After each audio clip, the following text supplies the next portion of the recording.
Hello and welcome everyone to the 6th Annual Eating Disorder Hope virtual conference titled Healing the Mind, Body, and Soul in Eating Disorder Treatment. My name is Najiha Khan. I will be your host for the day. I'm a licensed professional counselor associate in Texas. I work a lot with clients with disordered eating and body image concerns.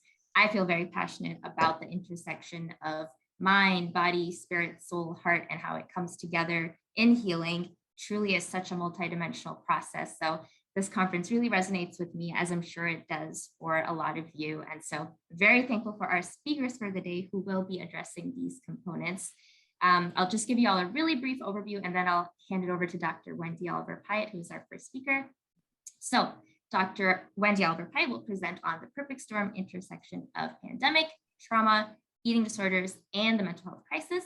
Then second, we will have Dr. Jeffrey DeSarbo, who will examine the neurobiology of eating disorders, what treatment providers need to know in 2022.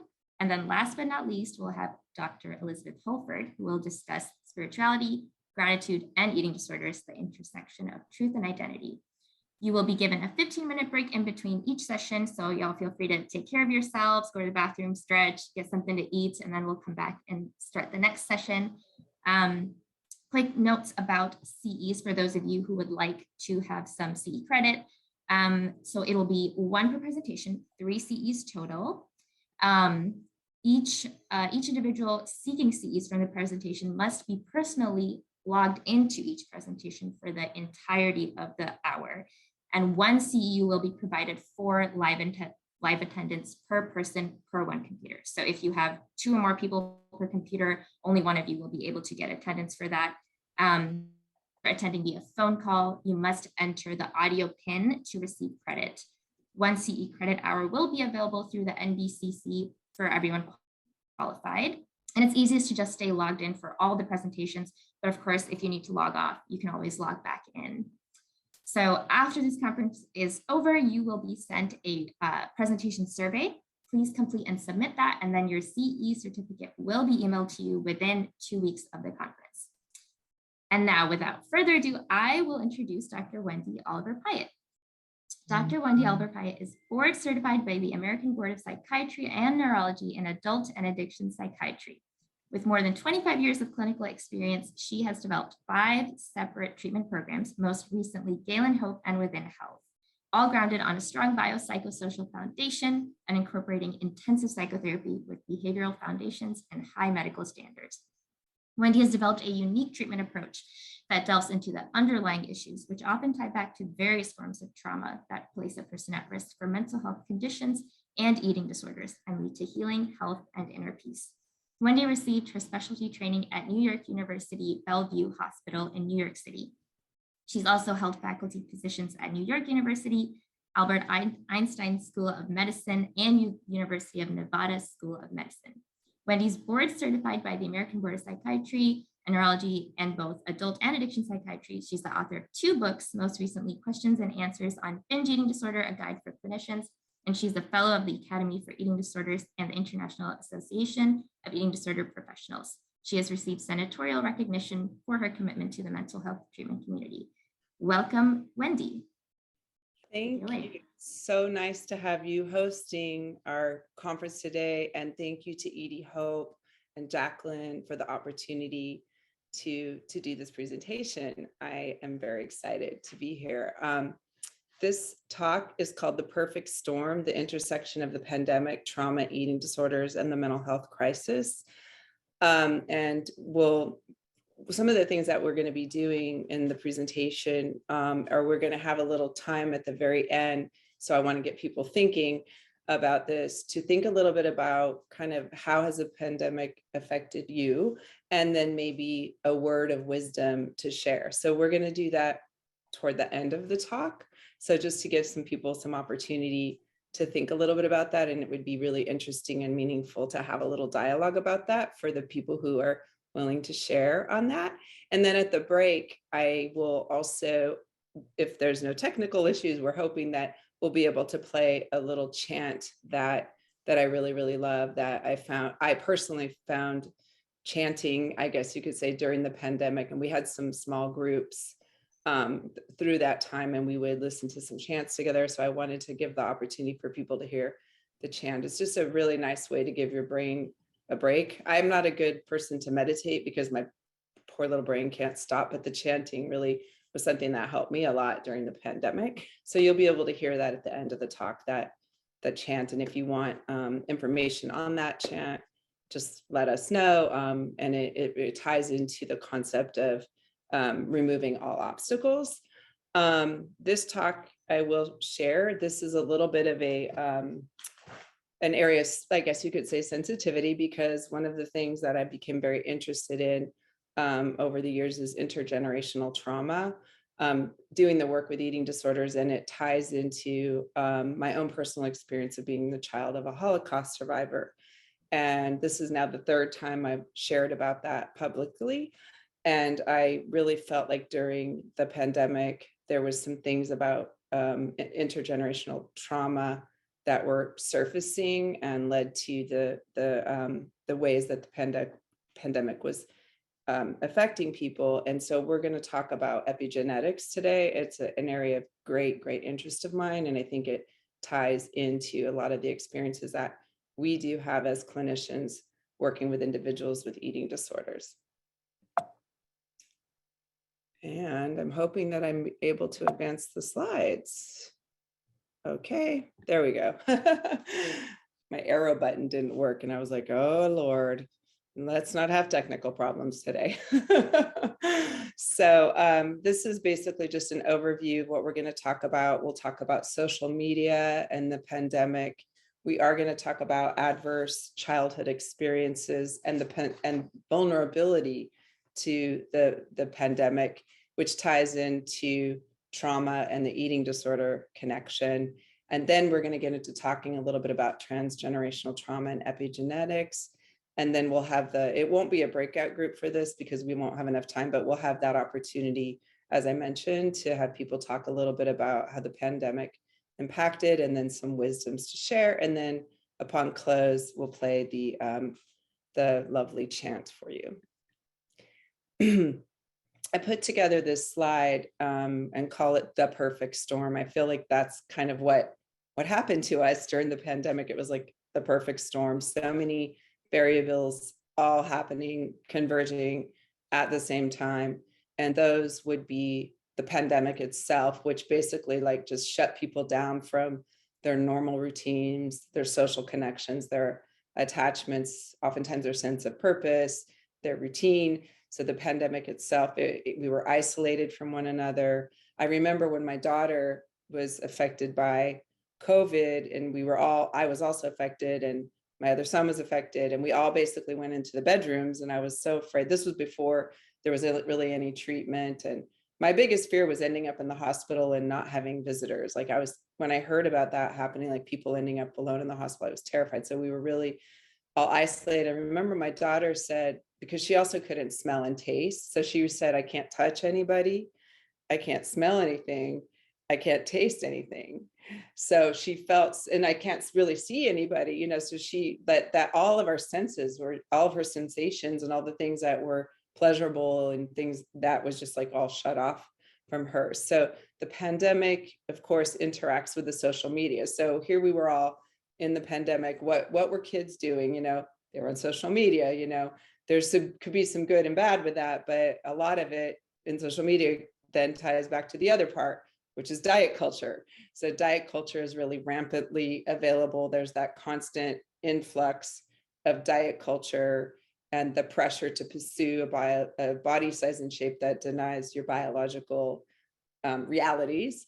And then there's the transgenerational or intergenerational trauma that's tied in with epigenetics. I am far from an epigeneticist.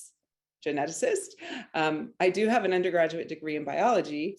Actually, it's biology and psychology. But when I was in college, just to give a little dating to myself, there was no such thing as epigenetics. When it came to genetics, everything was about Darwinian evolution. So things changed very slowly according to Darwinian, which has to do with, survival of the fittest and the way the DNA itself changes as an adaptation to the environment.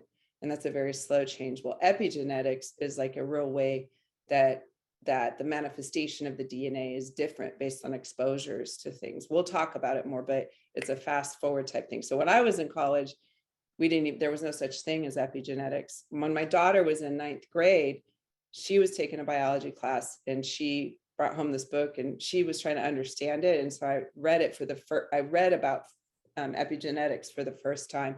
And I've been really fascinated with it ever since, probably because, again, of the work that we do with patients, and then also my own personal history of being a child of a Holocaust survivor and how I felt something about that, which I'll share a little bit about that. I usually don't talk too much about that, but I've gotten like a little bit more able to talk about it. And my dad knows I'm talking about it now, and he's kind of proud of that. So anyway, that's just a little personal anecdote about that.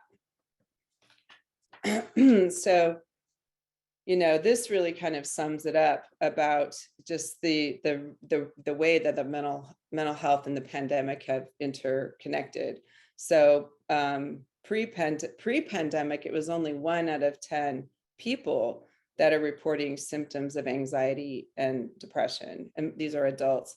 And then post-pandemic is 4 out of 10. So we all saw that, those of us who work in the field and we're dealing with treatment centers. And I actually thought during the pandemic, like a lot of programs and things would just shut down, nobody go to treatment, but the reverse was true. And their wait lists to get into treatment centers was like literally months at a time. And I don't even think a lot of the programs, like they really couldn't even handle all the calls they were getting.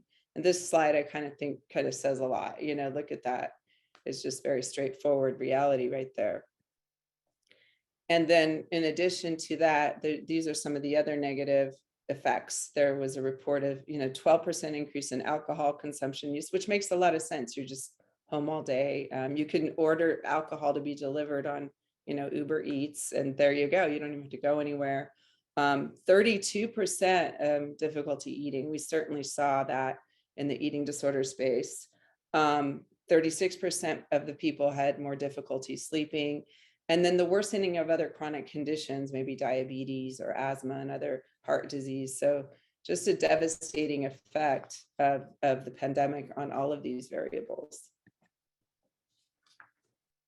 There's also something else that I've thought a lot about that I was so kind of relieved to see that there was a name for this, because I felt over the years more and more times like my kids who are all in their 20s would show me things on YouTube that were really terrible. Sometimes it would be some kind of event with the police and maybe somebody being injured or killed by the police, or other just really scary things or terrible things.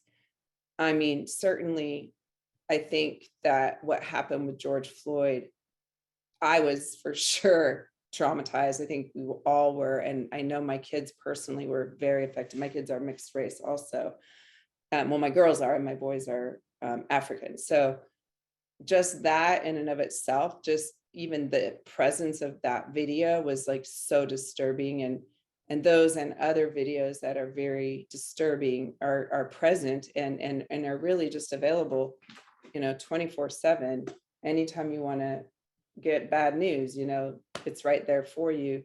And that influx of those scary and terrifying and terrible circumstances are horrible.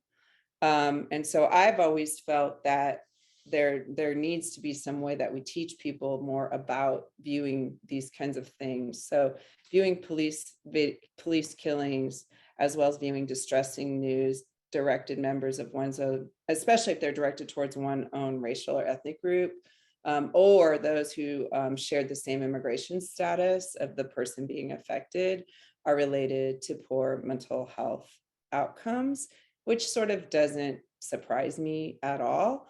And then more viewing of traumatic events online increases PTSD and depressive symptoms, which also, again, doesn't surprise me. So yes, there is a name for what we saw, and it's called traumatic events online. And again, when I discovered that, I at least felt like, okay, at least we have a name for it now, and we can start to talk about this is happening, this is coming to us, and having the conversations with our family members and kids about it, because it kind of reminds me of me raising my girls, right? And I was always like kind of struggling with, well, should I talk? Like, I don't want to make things more self-conscious by like talking about diet. Of course, I was one of those moms that, being from the field that I'm in, there was no good, bad food and all that. That was how we raised our kids, and there was availability of food and all of that. So I was really always talking to them a little. I think they heard me talk about diet culture. They kind of picked up on it, but I always had a little misgivings about, do I want to talk about it, or is that going to make them more conscious, or, but then over the years, I realized when my girls got older, I think to myself, oh my God, like by the grace of God, I feel like my kids, knock on wood, didn't develop eating disorders. And I started to realize, because they started having like kind of badass attitude about dieting. They were like, they kind of had the don't mess with me thing. And I was like, well, holy crap, I've really raised some little tough girls here. Like maybe that was good that I talked about it with them. And I think it's kind of similar to, substance dieting is, the gateway drug, for the development of eating disorders. It's good to talk about it, substance abuse, we talk about that. I think we should be talking to our kids about traumatic events online. We should talk to ourselves about traumatic events online. And we need to recognize that this is actually causing mental health problems. It's increasing PTSD and depressive symptoms. And this is just based on what we know through research, but we all know through our personal experiences also. Excuse me. I knew I went ahead an extra slide. So, the thing about it is that the cell phone is really a social environment that's in our pocket. When we were growing up ourselves, our social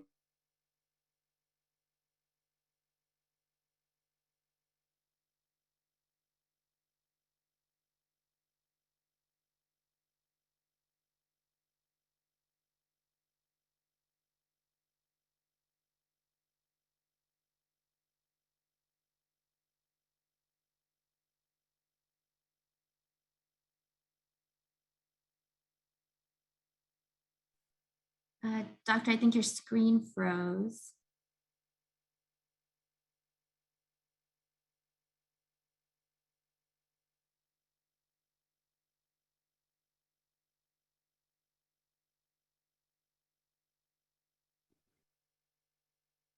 Hello, are we all here? Hello, yes, I think your screen froze. Oh my goodness gracious. Pardon me, everybody. I have no idea why that just happened. Jacqueline, you're on mute, I think.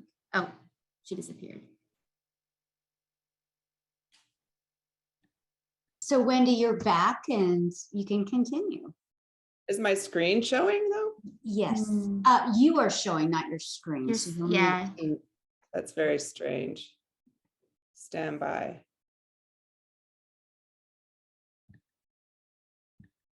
Sorry, folks. This is like, of course, a presenter's nightmare. So thank you for being patient with me as I figure it out. Okay. I have absolutely no idea why that just happened. I don't either. You handled it gracefully. Thank you, Dr. Well, I'm just like, keep calm and carry on, right? Right? Isn't that the arc? Keep calm and carry on. That one and don't let the bastards get you down. Those are my two mottos. Like, keep calm and carry on. Don't let the bastards let you down. Okay, got it. All right. So I was just talking about the social environment in our pocket. The other thing about the social environment in the pocket idea is that there's this way that by interacting through social media that we're getting what we call intermittent reinforcement schedules. So we put something on Instagram, or our kids put something on Instagram, like maybe we'll get this many likes, maybe we'll get that many likes. How many friends do we have? How many followers do we have? And we don't really think of it necessarily as a big deal, but we don't even realize that it's actually driving a dopamine-driven desire for social validation. There is a need for social validation, and that need for social validation is even more intense in earlier, developmental stages of life. So there's a way that this phone is sort of creating this access to this dopamine driven desire for social validation. And intermittent reinforcement is the way of reinforcing behavior that is the strongest. And it's like gambling. You never know what you're going to get. That's what actually is the most reinforcing. If you're constantly getting the same outcome or you never get a particular outcome, that tends to extinguish behavior. But the intermittent reinforcement accentuates or further intensifies the dopamine driven aspect of this. And that's what really is happening with our phone, is the dopamine driven desire for social validation is available to us on our phone 24/7. So there is such thing as smartphone addiction, and there's neurobiological correlates of that, which are what is actually seen on a biological level is lower gray matter volume in the insula and the temporal cortex, reduced resting state activity of the anterior cingulate cortex. Anterior cingulate cortex volume and activity is associated with the severity of the addiction to the smartphone. And there's just changes in the neural integrity. So there's really actually something happening to our brain with smartphone addiction. And I personally think I can relate to it, because even if I feel like I don't know, where my phone is, I'm sort of like realizing, my anxiety is going up, my tension is going up, and I'm really nervous. And so I'm like, where's my phone? Where's my phone? Where's my phone? It's like a red alert in the family. Like, mom doesn't know where her phone is. Everybody find the phone, and I'm not proud of that, but I'm just being honest. And I think some of us can sort of relate to that, but it's really something happening to our brains. There's another kind of weird thing that's going on right now behind the scenes. I was doing research for this presentation, and I stumbled across something that I felt was really interesting and worth noticing. So there's this concept called surveillance capitalism. That's a term that was coined by this particular person at the Harvard Business School. And what it is that in the past, prior to like Facebook and social media through the phone, and the way that marketing was generally done was more of like, the more people you reach, you just get stuff out to, as many people as possible. And then they find out about it, and you create a need or create a sense of, hey, you need to have this. And marketing is also like, well, you don't just have Dove soap, you have Dove soap with extra hand moistening in it, or, you don't just have laundry detergent, it has a special smell. So there's always these sort of processes to make us feel like we just have to have more and more. So more people finding this out, and the more things you can sell. But surveillance capitalism is really about the use of social media, and the way we respond to different things gives the person selling something an avenue into it's more about targeting the person that's going to want the particular thing. So we understand now how there's a lot of interest in what happened with Instagram and Facebook about what was happening. Was once people liked a certain video, they were just fed more and more and more of that kind of content. And this is really how people are selling things now. So that's what that ties into this sort of loop of addiction and getting more and more content of, if we have a vulnerability such as like weight loss or something, that marketing and that way that we're being served, we're being watched, our behavior is being watched. And then what we do is tied into what we're fed. That's one of the reasons why, some of the other things happened in our society that had to do with certain political groups and things of that nature, which I won't go into great detail. But you could like or follow one thing, and then your chain of thought is just, your train of attention is going to go more and more and more into that particular direction. I thought that was a really interesting thing to be thinking about, how our behavior online is affecting what we're fed, which is affecting what we purchase and what we believe. So that's happening to us. It's happening to our kids. And then there's such thing as problematic, internet use. So this slide just kind of puts it all together, all the things that are happening all at the same time as we're using the internet.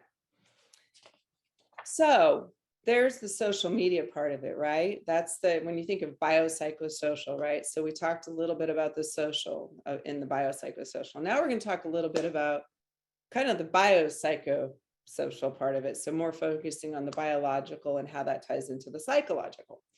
So ACEs are considered adverse childhood events, such as witnessing violence, racism, loss, or just frank neglect or abuse. Okay, so now we're going to talk about what is epigenetics, like what are we talking about? So again, we talked a little bit about Darwinian, which is the idea that the DNA gradually changes over time as an adaptation to stress or as a way of promoting survival. So what epigenetics is that so Darwinian is the DNA itself is actually changing. The amino acid sequence that makes the DNA is actually changing. Epigenetics is, epi means like above. So it's not the DNA changing, but what it is that the DNA is modified in response to trauma. So what happens to the DNA is that it's changed in these particular ways, such as what's called DNA methylation, which affects endocrine regulation. It also affects inflammatory process. And we understand more and more that the inflammatory process is a part of a lot of pathology, whether it's physical related to heart disease, and it also is related to our brain.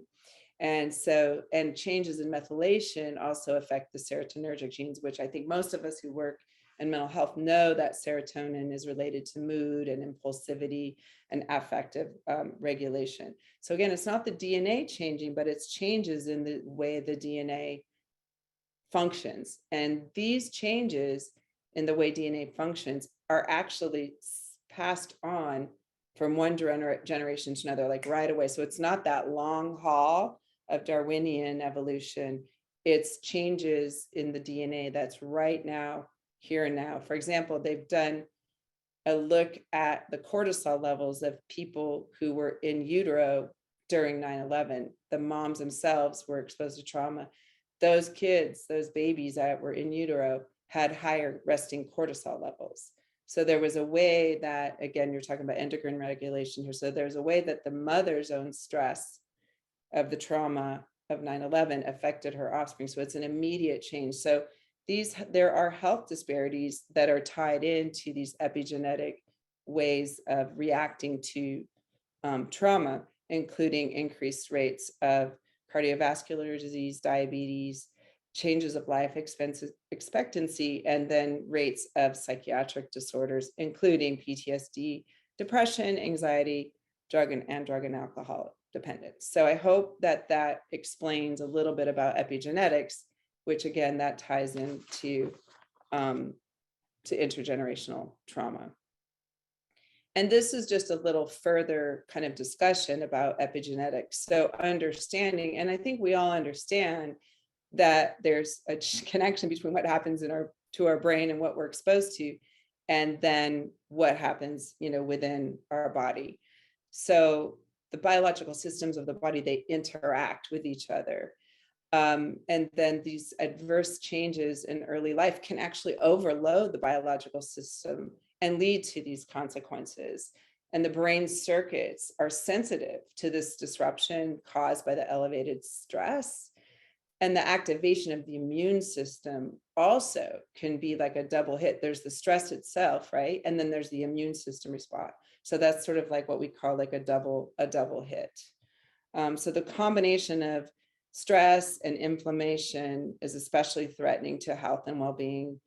And that's through the effects of the cardiometabolic system. So we've seen also through these epigenetic changes, again, we were talking about the methylation involved in stress and the stress response, but there's actually changes in brain sizes and shape related to stress that are actually changes in the hippocampus that are, again, tied into these aversive childhood experience. So we think of just psychological, but we forget there's really actually things that are changing. There's also something called neural pruning that is tied in with the way that the brain is actually changing. So we'll talk a little bit about that in just a second, because we want to say that there is such thing as tolerable or positive stress. Like, I had stress today because I was giving this talk, right? It's like, oh, I'm a little stressed. I'm giving a talk. Like, how's that going to go? Do I have my slides ready? Is the slide going to upload? Is my slide going to just drop off during the talk? Me being able to get through that's in some ways, I wouldn't have wished for it, but it was a stress that I managed, and I'm like, okay, I can get through this and that sort of thing. And then there, so there's positive and there's tolerant, but that there is actually such thing as toxic stress. And you think of kids who are in psychosocial situations where there's lack of food. Food scarcity is actually related to an increased risk of eating disorders. I think some of us are more and more aware about that. But this long chronic stress is really actually changing our brain. And so this slide just kind of shows the different things that are happening when you start with adverse childhood experience and how that actually leads ultimately to disease, disability, social problems, and early death. It's all kind of feeding, one thing is feeding to the next. I remember when I once worked in a maximum security prison for a period of time, and I was always interested in forensics and community mental health. And when I kid you not, when I worked in that maximum security prison, I never, ever saw a patient that I didn't think they had some form of trauma and PTSD, never. Every single person I ever met in that prison experience, I could identify. All you had to do is do a history. Some of them also had traumatic brain injury. I will also mention that. I was mentioning a little bit about pruning. So the brain actually evolves from birth to 6 years old to 14 years old, where these neural connections, the synapses get really, really dense. And then there's this pruning process to help the brain kind of become more efficient and to have the right kind of network that actually works best and works ideal for them. However, the exposure to adverse childhood experiences actually impacts the neuro pruning process. So that's another example of the true biological nature of this. So what actually does even count as trauma, right? What is it? Like I just threw up some things, an assault, the pandemic. Also, I think racism. I added racism. I gave this talk a long time ago. But I added traumatic events online. I added the pandemic. I also added the political divide. The political divide that I see now, I sort of think about it. I think, gosh, like when I was a kid, like, yeah, there was like Republicans and Democrats, but it wasn't like, we wanted to hurt each other. It was just like, oh, they think this and they think that. But the divide is so pervasive that now, I mean, and even one of my kids is so intense about it that people from a certain political party, she doesn't, people who voted for a certain person, she literally doesn't want to have anything to do with them, which has hurt me to see that we've just lost that ability to even communicate with each other. The political divide is a very intense experience. Being altruistic also, when you see all this other stuff go on, the temperamental aspect of altruism, I think is something I see highly frequent in people with eating disorders. And there's also, I have another talk about altruism and eating disorders, won't go into that, but altruism is a genetically mediated trait as well. So seeing things that are really upsetting when you're altruistic, or seeing a trophy in a restaurant, feeling like an outsider, being heavy in the skinny focused world, being teased, an invalidating environment. I think also for some people, like immigrating to our country and then the way that has sort of felt during a certain political time and feeling like an outsider, all of these things are in some ways forms of trauma potentially. And so what actually happens to our brain, this is not my slide, it's an adaptation from Echo Parenting and Education, but I thought it was such an important slide because it sort of shows all these ways that we react to trauma. I mean, I think it starts off with that loss of safety, right? And then the danger cues, that brain it's not necessarily a loss of danger cues, it could be sort of a disruption of danger cues. I've always thought with eating disorders, there's a way that certain aspects of our thinking process is translated, onto the relationship with food. And I think about the confusion of somebody with an eating disorder about food. So it's like the food, rather than it being something to embrace that feels good, that's enjoyable, it's actually food actually has become dangerous. So this feeling around the danger that's tied in with trauma, you can see how, I don't think it's too much of a stretch of the imagination to see how that sense of danger, and then also the loss of trust, right? there's a loss of trust of your body, a loss of trust of your fitting into the environment. You can see how that is translated into the relationship with food. Certainly shame.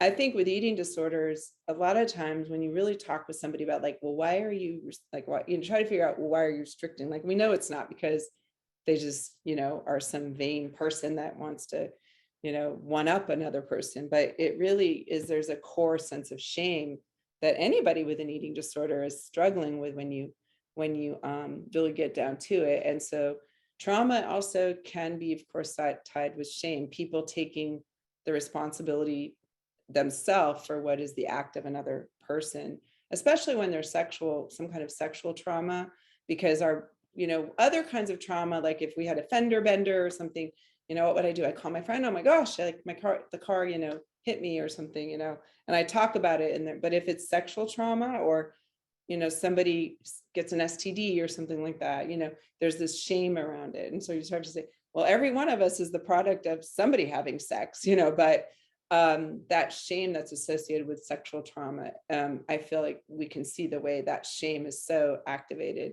in people with eating disorders. Certainly dissociation, loss of intimacy, loss of physical connection to the body, loss of a sense of self, loss of self-worth, and then reenactment. So all of these things are impacts of trauma. And this is taken from just a presentation about the impacts of trauma that didn't even have anything to do with eating disorders. But we see all of this in eating disorders. I think we would all agree with that. And so when you think about the interconnection of like the PTSD and the eating disorder itself, so you can see the connection there, like that the way that the eating disorder symptom is being acted out, the way the trauma symptom is acted out in the eating disorder. So in trauma, there's that avoidance, right? There's the avoidance, the detachment, the lack of interest in usual activities, less expression, you know, that sense of a foreshortened future. These are all just textbook avoidance symptoms of trauma. But I was thinking about it, I was like, wow, like I see a correlate of that in the relationship with food, like restriction of emotion, like I'm fine, of course, is the thing that we all too often hear.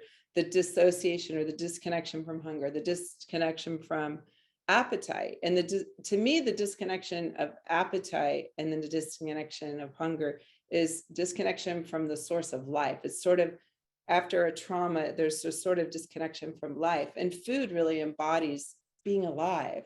When I eat, I'm saying I'm alive. I'm welcoming being alive. I'm enjoying being alive. I'm taking it in. I'm embracing it. I'm appreciating it. And that disconnection from food, to me, it makes a lot of sense that it's an avoidance symptom. And so I think thinking about eating disorders from that lens of where's the trauma. I'm not saying every single person with eating disorder has a trauma, but when they end up in a higher level of care, which is the patients I treat more often than not, by far, I do find the trauma.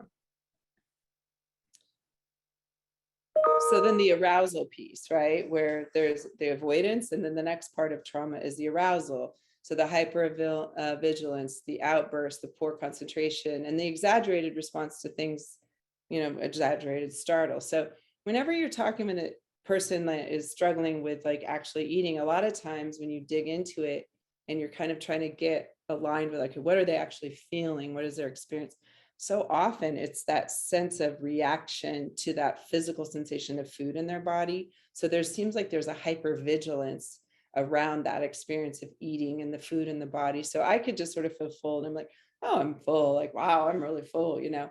Whereas a person with an eating disorder takes that same cue of full and it's just very exaggerated, very intense and very extreme to a point where the person oftentimes has to do something about it, purging, laxative use, over exercise, or maybe just compensatory restriction.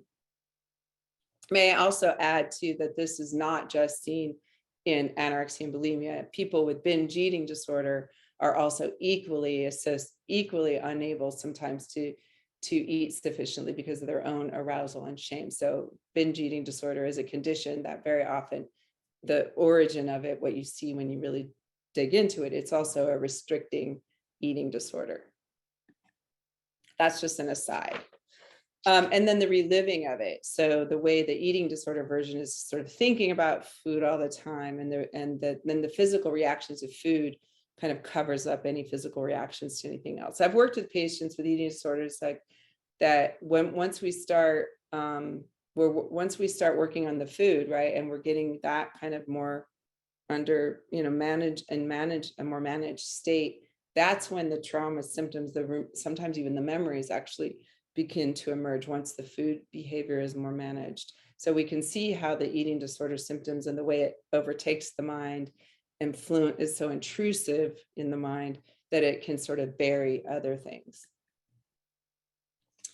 So intergenerational trauma, we're going to move on to that now, this part of the talk. And it's either called transgenerational or intergenerational trauma. It's a collective experience that affects a group of people because of their cultural identity, ethnicity, nationality, religion, and that trauma creates psychological effects on subsequent generations of the group.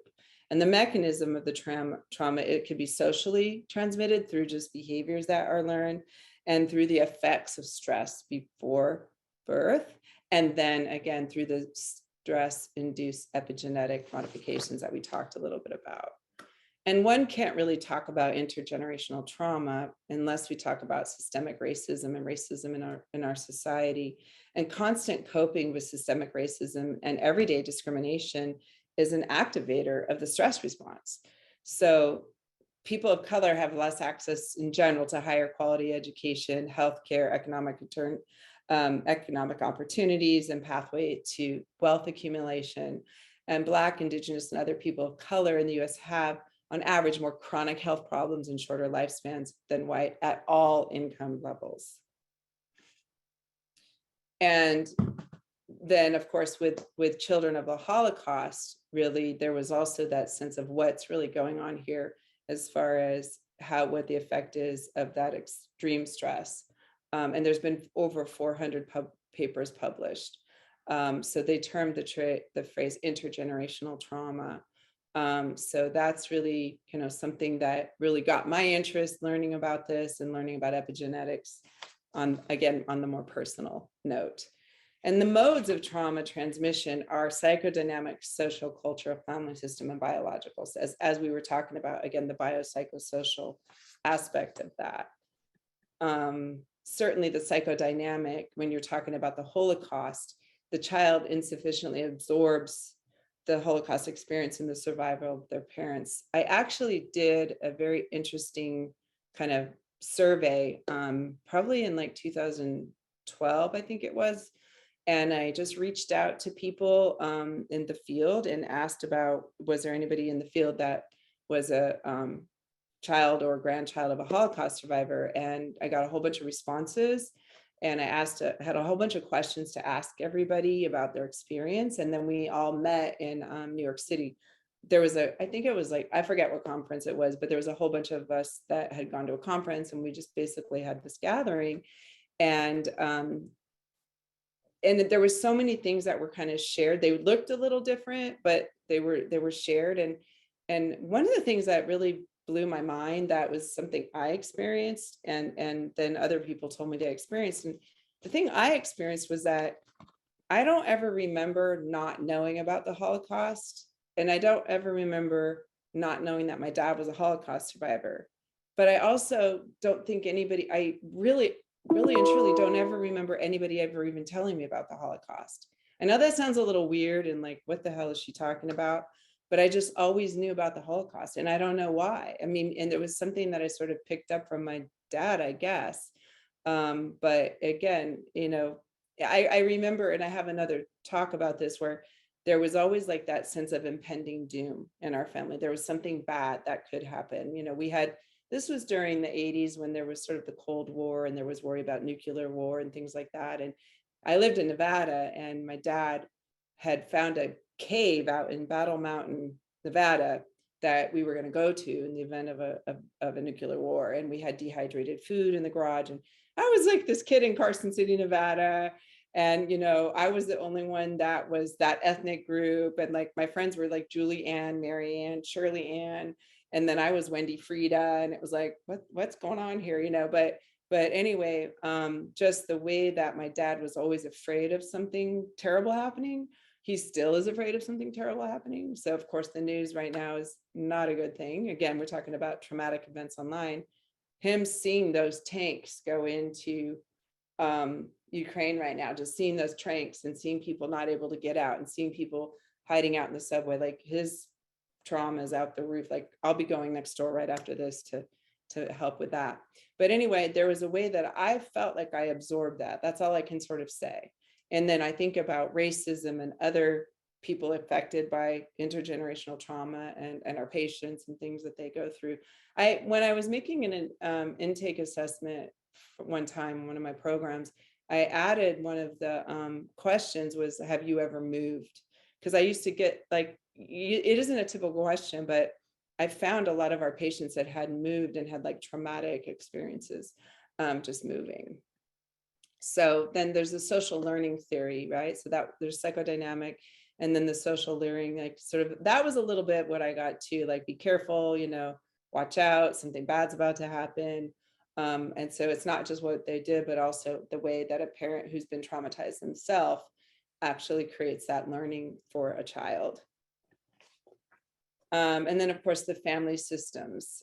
Certainly in Holocaust survivors, we talk a little bit about how the parents maybe live vicariously through their children. I remember my dad was like, I was not allowed to think about doing anything other than like, I had to like do something in science, because it was always like fear-based. It wasn't like the world's going to be okay, everything's, it was like, oh my God, you have to do something where you make sure that you'll like be able to succeed, because like, you never know what's going to happen. And so I couldn't just be like, maybe I'll be an artist, or maybe I'll work in advertising. None of those things were even like plausible. It had to be really like a sure bet that you would be sure you'd have some purpose. So there, you know, this is just my own personal experience that I'm sharing a little bit about, but the family system piece is really interesting.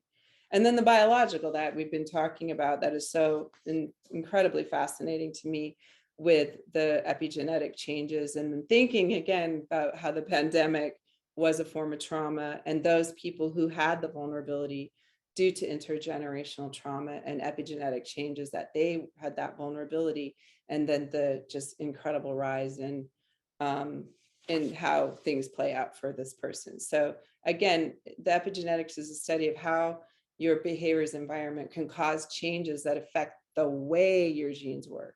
So again, we just talked about this already, but to just share a little bit more about what epigenetics is. And there are findings that show that the analysis of genes in people with PTSD really indicates 6 to 7 times more genes than expected were found to function unusually in children of people with or without PTSD. I'm just keeping track of time. I'm going to just kind of move along, but these are some of the ways that the thinking process can be changed cognitively, effectively. And the sense of darkness and fear is something that I think, whatever the form of actual trauma is, or intergenerational trauma, when you have that parent that's been through so much, the way it kind of feeds into the family system and the children. So we are really at the point now where we're going to start to talk as a group. We have about 15 minutes, I think. Nope, we have 11 minutes for our little part of our conversation where we can talk and share if people would be willing to. And I'm going to ask that, how can people actually share, as far as like being able to, can they send something in the chat, or can people actually unmute and then talk, Jacqueline? I can give the participants access to chat. Would you like that, Wendy? That would be lovely. Okay. And then if you can't read, if I can't read it, then you can read it. But we can't, people aren't going to be able to talk though, right? It would just be the chat. Yes, I think Okay. I can only do chat. I apologize. Okay. Wendy. No, that's okay. We'll see if people even want to participate in this part, and if they have something to offer about how the pandemic affected them, and then any kind of wisdom that they'd like to share. So the chat is open. Can you read it? Can you see the chat, Jacqueline? I can. Would you be able to read if anything is coming up, since I'm not able to see it right now? Yes, I certainly will.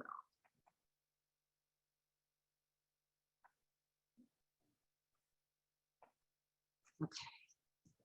Anybody have any comments on it? How the pandemic and social media has affected them or having our basic needs met? Any comments from folks out there? I hope people will speak up.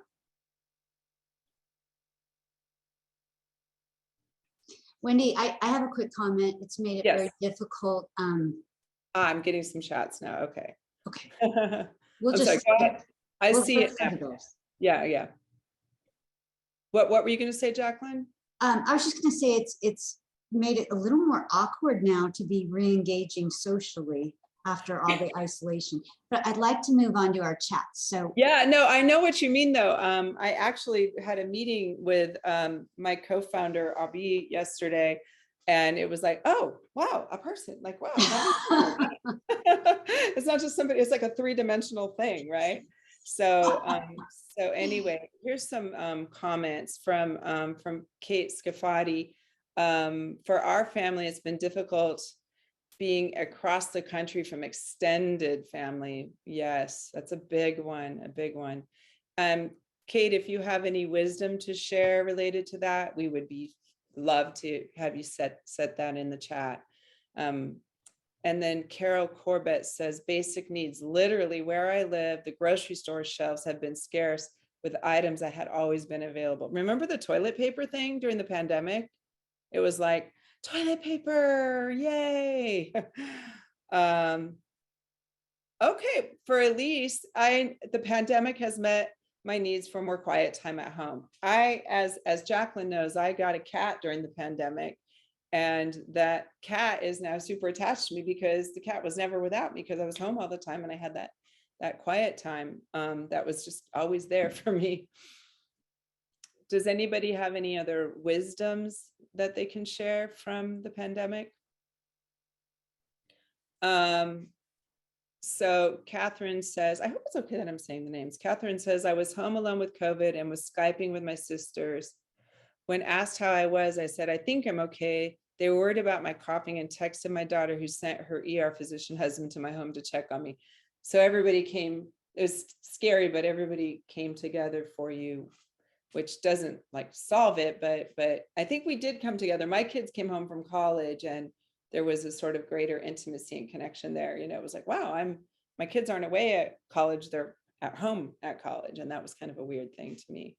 Allie says, social media was a mixed bag. It helped combat some of the social isolation and also at times seemed to highlight the social isolation. Allie was a part of a group that came together during the pandemic. One of my coping skills was like, I put something out on Facebook and I was like, hey, does anybody want to have like a group? Do anybody want to talk? And so some people came together. Allie was one of them, when we just started a group. We started that in about, I think it was May or June of 2020. And some of us hung in there all the way through we watched the election together. We just kind of formed our own little pack. So those of you who are in that, you guys know which chant I'm going to play too. All right. Tom says, my mother escaped from Estonia during World War II, and growing up hearing stories of war and periods of hunger and lack of resources in Europe at the time has affected me now as an adult. Watching people become divided during the pandemic really is a trigger of fear of the future. And now with the war in Ukraine, it is further heightened. I thank you so much for sharing that. That is, Tom, I appreciate you sharing that. My father was from Lithuania, as a matter of fact. And, you know, and I'm saying it, but literally what's going on in the Ukraine right now and seeing those tanks, again, seeing the tanks, because I think sometimes we live in a little denial, you know, where it's like, oh, that's happening over there. And it never happens to us here in America. It always, until 9/11, right? But it always happens over there, you know. But when I look at those tanks, you know, I say to myself, because my denial is there, like everything's going to be okay. But I look at the tanks and I think, you know, I'll be damned if seeing those tanks like just charging into Ukraine, it's like, that's no different than seeing the tanks of the Nazis coming through, blasting through, you know, Europe. And I realized, like, real, and it is very scary.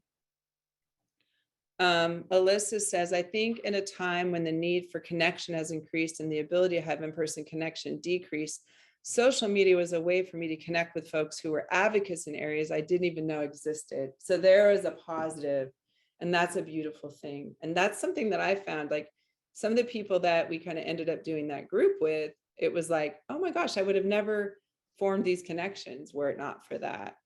And then Janelle says that thank you for your kind words, Janelle. I think a big change after the pandemic was perceptions on how the world is seen.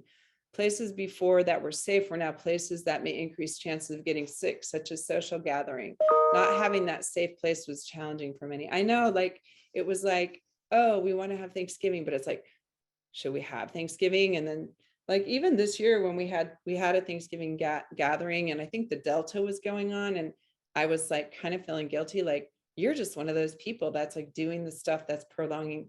I felt like I was like cheating by having, the pandemic. Like I felt like I was cheating, but it was like, F it, I'm having Thanksgiving, but yeah, or just going to the grocery store. It's like, well, no, I'm not going to go to the grocery store. I'm just going to use Instacart, and then I'm thinking to myself, well, I'm using Instacart, but then there's this other person that's going to the grocery store and somebody else at the grocery store who's packing the groceries, and I'm sitting at my home using Instacart. There you go, right there with the disparities in health, right? I can just go on my phone, Instacart. Somebody else is packing the groceries and somebody else is delivering it to me, right? That's reality. The pandemic was actually a good transition for me to go into retirement 3 months ago. As a person that had to always be doing something, going someone, I had the opportunity to embrace me. Also, as a woman that recovered from anorexia and bulimia, I was fortunate. I've had to look again at my relationship with food. Wonderful, wonderful. It kind of imposed that, which was an opportunity for more healing in your case. For people that had no prior healing or whatever, it wasn't always the case, but that was good to hear. Oh, being pregnant during the pandemic. My God.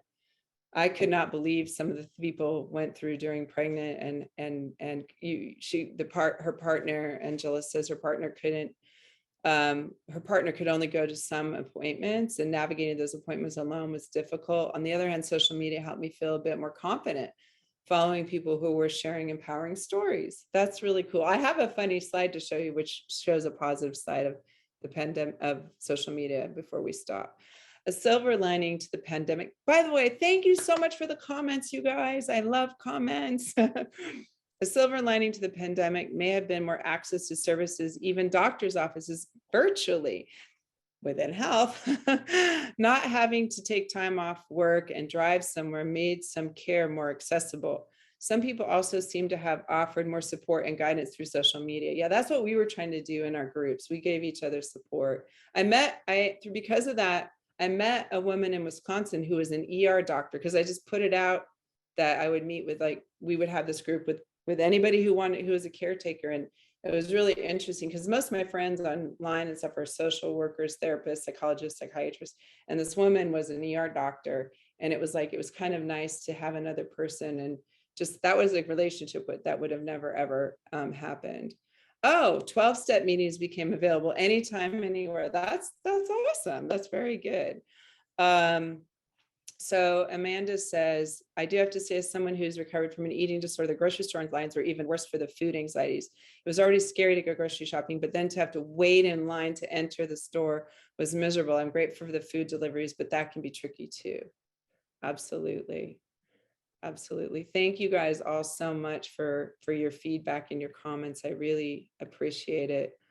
So I will leave you with this concept that Eric Fromm talks about art. I'm talking about the art of living. This is something that he says that art requires concentration, knowledge, respect, and discipline. And so in thinking of the pandemic and how I got through it, I was trying to create this sense of living my life still as this art form that Fromm talked about, and concentrating on things that matter, leading to the knowledge leading to more respect for myself, respect for environment, respect for my own vulnerabilities.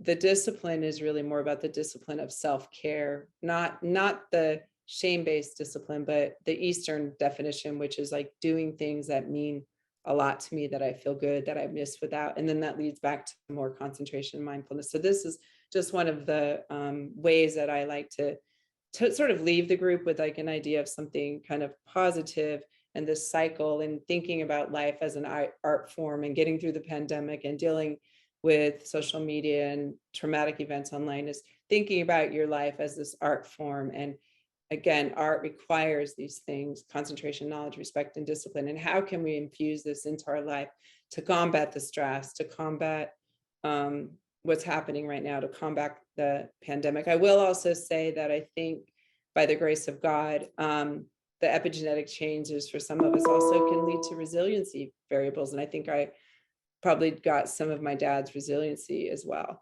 Online meal support, that was really a good one. And yes, we will be able to access the slides to Paula. I think it is, this is a really fun one. This is the last slide. So social media gone right. I wanted to let you guys know, I don't know if you guys know Joe Kelly. I'm a big fan. And anyway, his daughters many, many years ago started New Moon Girls.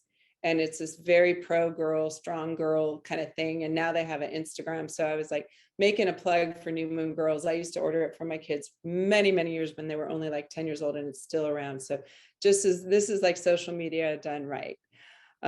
So resiliency, I was mentioning back a little bit about my own sense of resiliency and things. These are some of the things that can help with resiliency. I want to be mindful of the time. I wanted to honor my dad today by showing you a photo of his family. And my dad is the one on the far left. His sister, the woman in the background, her name is Frida, and I have her middle name. My name is Wendy Frida Oliver-Pyatt. I used to be embarrassed of that name when I lived in Carson City, Nevada, and now I'm really, really proud of it. And so this talk is partly in honor to my wonderful dad. And that's my dad, my mom, and me when I was a little girl. I'll leave you with my favorite quote probably ever with Ralph Waldo Emerson. Be not the slave of your own past. Plunge into the sublime seas, dive deep and swim far, so that you shall come back basically with a new power and with what he called an advanced experience that shall explain and overlook the old. So I think that being able to speak with you today is an advanced experience for me. And I thank you so much for being here today and for listening to my story. And I hope that it's touched you in some way, or will help you understand yourself or somebody else that you're working with as a therapist or caretaker or family member in a way that makes us all be more compassionate toward ourselves and towards others. That's really, I think, at the end of the day, what I hope for. So I'll thank you. And if we're able to get the chant on, you can play it during the break, and I'll leave you in the hands of our wonderful hostess, Jacqueline, and then I think Dr. DeSarbo is next. Thank you guys very, very much.